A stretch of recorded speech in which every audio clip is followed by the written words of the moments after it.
लोकवृत्त मराठी, लोकशाहीचा खरा आवाज। चोरीच्या वाढत्या घटनांमुळे नागरिक व शेतकऱ्यांच्या सुरक्षेचा प्रश्न ऐरणीवर दारणे फाटा व पेडकाई माता पोलीस चौकी सुरू करण्याची मागणी।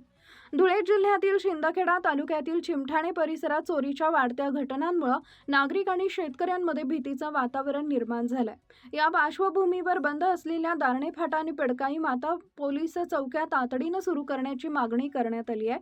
माजी सैनिक महेंद्र गोकुळ पाटील यांनी राज्याचे गृहमंत्री यांच्याकडे निवेदन सादर करून या दोन्ही पोलीस चौक्या पुन्हा कार्यान्वित करण्याची मागणी केली आहे। निवेदनानुसार गेल्या सुमारे 5 वर्षापासून या दोन्ही पोलीस चौक्या बंद असल्याने परिसरात नियमित पोलीस गस्त होत नाही। याचा फायदा घेत अज्ञात चोरट्यांकडून शेतातील पाण्याच्या मोटारी, विद्युत केबल आणि इतर शेती साहित्याची चोरी वाढल्याचा आरोप करण्यात आलाय। त्यामुळे शेतकऱ्यांचे मोठ्या प्रमाणात आर्थिक नुकसान होत असून नागरिकांमध्ये असुरक्षिततेची भावना वाढतीये। नियमित पोलीस बंदोबस्त आणि गस्त नसल्यामुळे गुन्हेगारी प्रवृत्तींना आळा बसत नसल्याचंही निवेदनात नमूद करण्यात आलं आहे।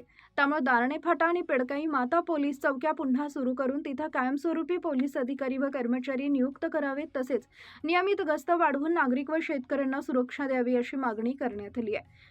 या निवेदनाच्या प्रती पोलीस महासंचालक, विशेष पोलीस महानिरीक्षक नाशिक परिक्षेत्र, पोलीस अधीक्षक धुळे आणि पोलीस निरीक्षक शिंदखेडा यांनाही पाठवण्यात आले आहेत। आता या मागणीची राज्य शासन आणि पोलीस प्रशासन कितपत दखल घेते याकडे चिमठाणे परिसरातील नागरिक आणि शेतकऱ्यांचं लक्ष लागलंय। मुख्य संपादक भूषण पवार, लोकवृत्त मराठी न्यूज, शिंदखेडा। महत्त्वाच्या बातम्या पाहण्यासाठी आमच्या लोकवृत्त मराठी न्यूज चॅनलला यूट्यूबवर सबस्क्राईब करा आणि बेल आयकॉन प्रेस करा।